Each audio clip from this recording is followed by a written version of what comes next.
Oke, kita lanjut kepada peta perjalanan Paulus yang kedua. Di sini peta perjalanan Paulus yang kedua yang berwarna coklat. Perjalanan Paulus yang kedua dimulai dari Antioquia. Setelah beberapa lama di Antioquia, terjadi perselisihan antara Barnabas dan Paulus, di mana Barnabas dan Paulus ingin supaya Yohanes ikut bersama dengan mereka dalam melakukan penginjilan. Tetapi Paulus pada saat itu dengan tegas mengatakan kepada Barnabas bahwa tidak baik membawa orang yang telah meninggalkan kita di Pamfilia dan yang tidak mundur dengan kita. Sehingga hal inilah yang menimbulkan perselisihan di antara Rasul Paulus dan Barnabas. Lalu Rasul Paulus pergi bersama dengan Silas dan Yohanes pergi bersama dengan Markus atau yang biasa disebut dengan Yohanes. Lalu Rasul Paulus memulai perjalanannya dari Antioquia di Pulau Syria, kemudian menyeberang melalui Tarsus dan pada akhirnya tiba di Listra.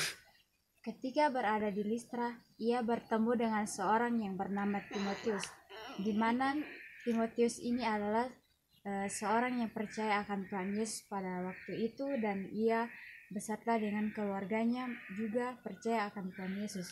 Lalu Timotius bergabung bersama dengan Paulus di dalam melakukan penginjilan di Listra.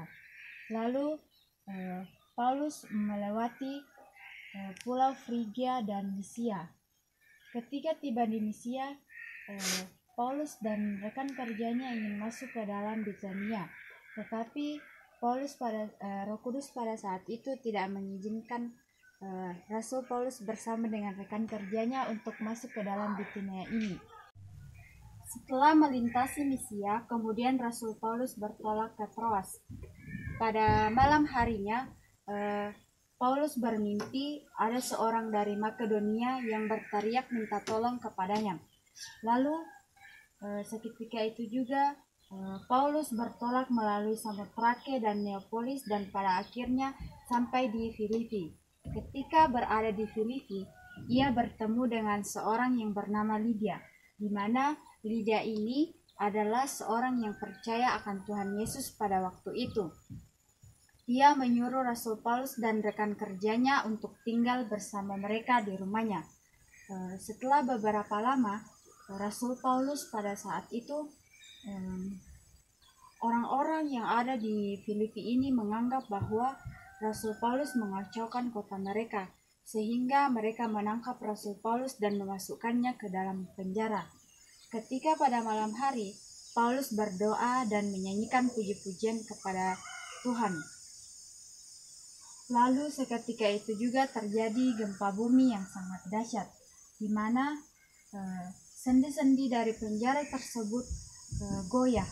Lalu Rasul Paulus keluar dengan sendirinya dari penjara itu, dibawa oleh kepala penjara, di mana kepala penjara pada saat itu merupakan seorang yang tidak percaya akan Tuhan Yesus.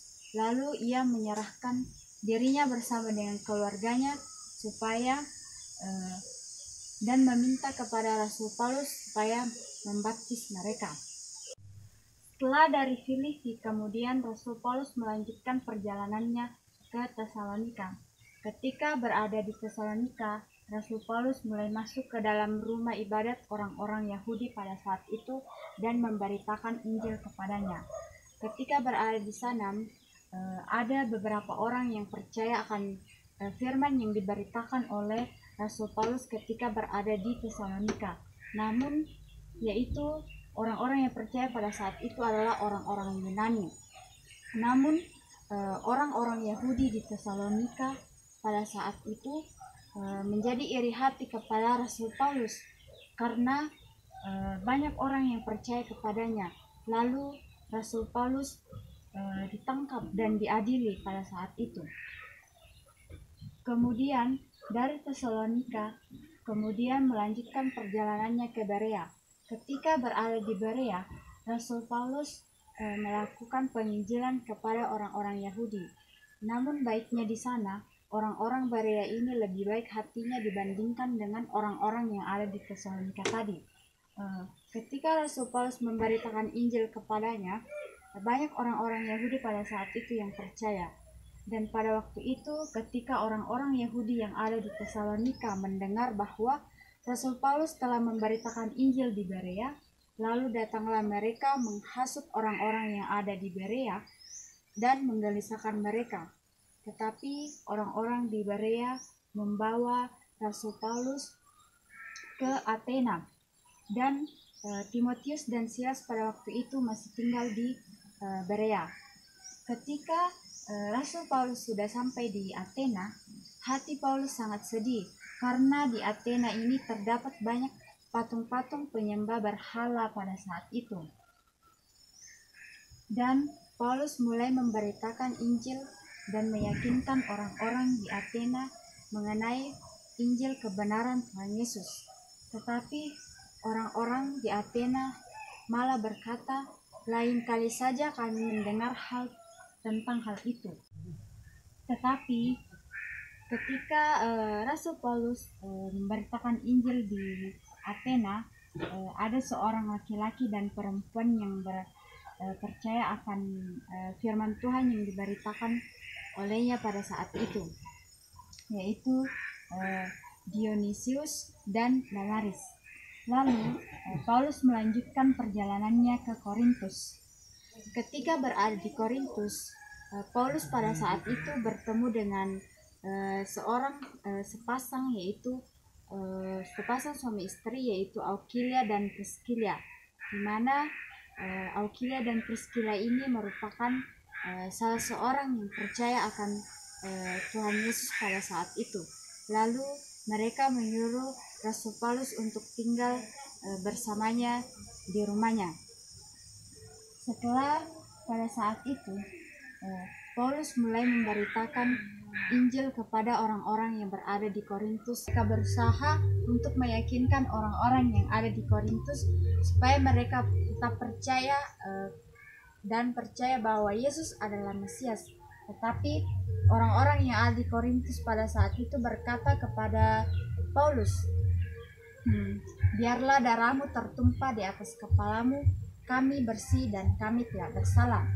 Lalu Paulus meninggalkan mereka dan menuju ke rumah ibadah yang bernama Sergius Justus, di mana dia adalah seorang yang percaya akan Tuhan Yesus pada saat itu. Ia menyerahkan dirinya bersama dengan keluarganya untuk dibaptis pada saat itu. Lalu dari Korintus kemudian Paulus malah bertolak menuju ke Efesus, ditemani oleh Aukilia dan Priscilla. Ketika sampai di Efesus, Rasul Paulus meninggalkan Aukilia dan Priscilla, dan Rasul Paulus sendirilah yang masuk ke dalam rumah-rumah orang ibadat pada saat itu. Lalu mereka memulai memberitakan Injil pada waktu itu.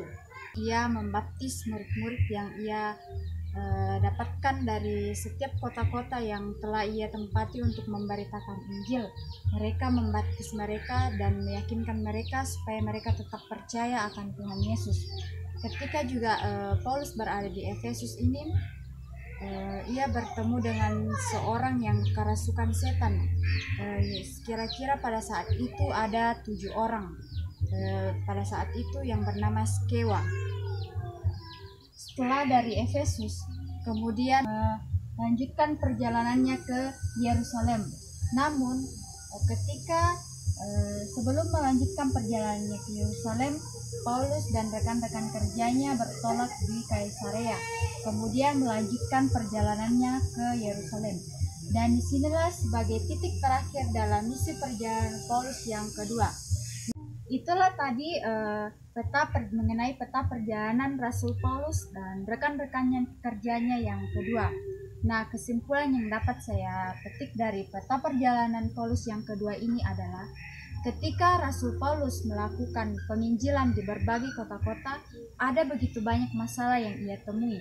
Bahkan Rasul Paulus diadili, bahkan dilempari batu, bahkan juga dimasukkan ke dalam penjara. Tetapi Rasul Paulus tetap menjalankan apa yang diperintahkan oleh Tuhan Yesus, yaitu memberitakan Injil dari kota ke kota. Namun ada pula jemaat-jemaat pada saat itu yang percaya akan penginjilan yang dilakukan oleh Rasul Paulus tersebut. Salah satunya adalah orang-orang yang berada di Berea. Banyak orang-orang yang ia temui pada saat itu yang percaya dan takjub akan ajaran yang dilakukan oleh Rasul Paulus ketika ia memberitakan Injil kebenaran akan Tuhan Yesus. Sekianlah demikian peta perjalanan Paulus yang kedua ini. Lebih dan kurangnya mohon dimaafkan. Sekian dan terima kasih.